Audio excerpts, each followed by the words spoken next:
Today I'm going to show you guys how I like to do those really cute 3D drips on your cup.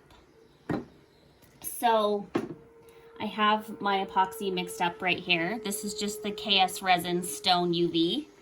I'm going to add just a little bit of acrylic paint. You never want to go too heavy-handed with the paint. It can make your epoxy get really gummy. And I'm just going to add a little bit of green mica because I don't want it so neon.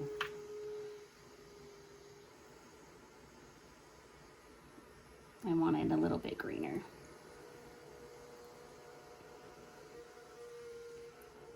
So I did try to do this with fast set. I tried twice and I did not like the look of it. I prefer to just be patient with the normal epoxy. As you can see, I made this cup already and I've scraped and sanded it twice. So I do not like using the fast set. Some people have success with it. I just prefer not to. So we're going to stir this up and we are going to wait. My KS resin usually is about that 45 minutes, sometimes an hour, depending on how warm or cool my room is, until this gets really, really thick before we apply it. Okay, my epoxy has been sitting for probably about an hour.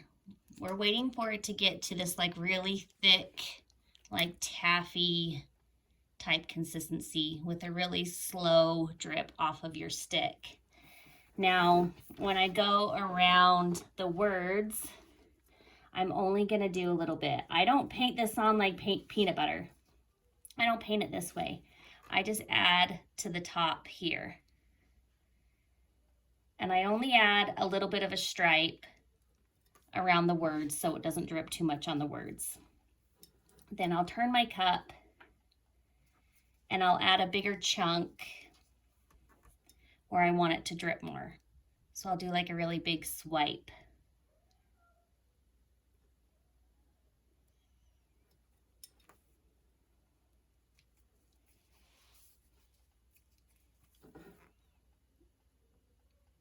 Then I'll just keep adding, kind of decide where you want a bigger drip. I always add bigger drips on the back, a little bit less drip on the front. So I'll add a big chunk here. And this will get messy and your rim of your cup right now will look like crap, but it will all smooth out and you can sand the rim when it's all done. When these drips are all done, I do not go over them with epoxy. I just leave them as is. I like the 3D look. If this starts to drip and you think you need more,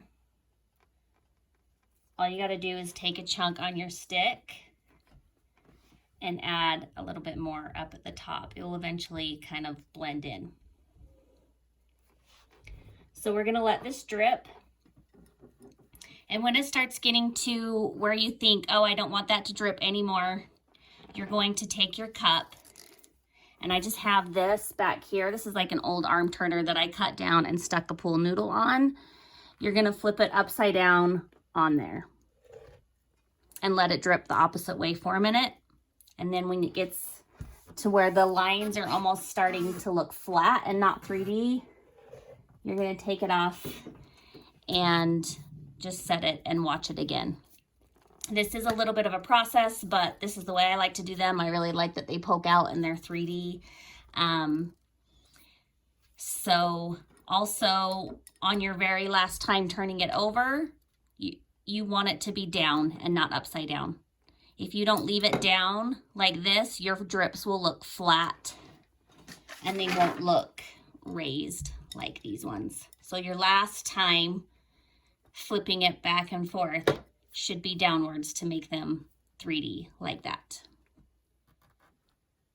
My drip is getting to the point where I don't really want too much more over the words and dripping down the whole entire cup. So this would be the part that I would take and put this upside down on here or on something for,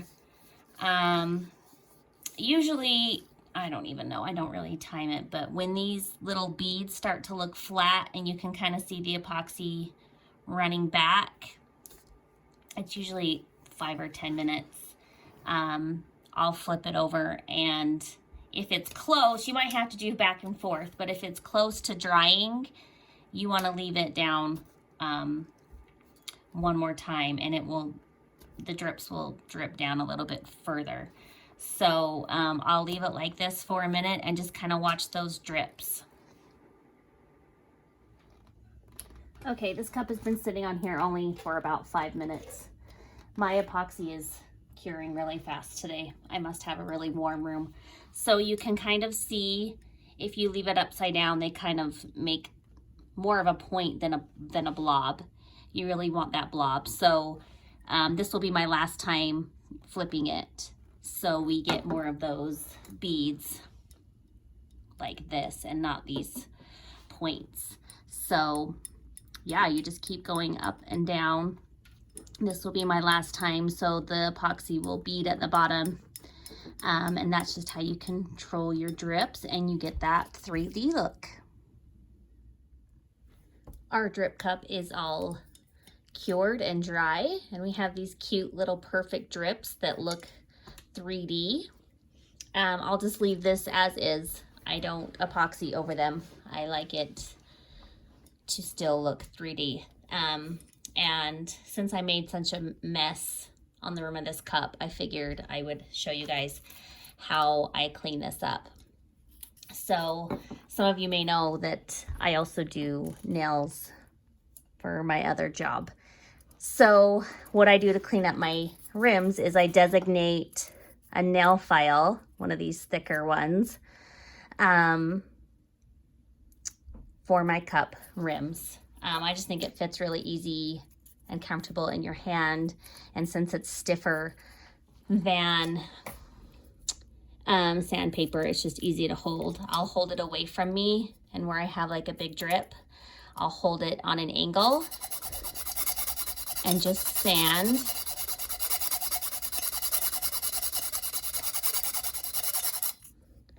Until I can hear that there's no more epoxy on it.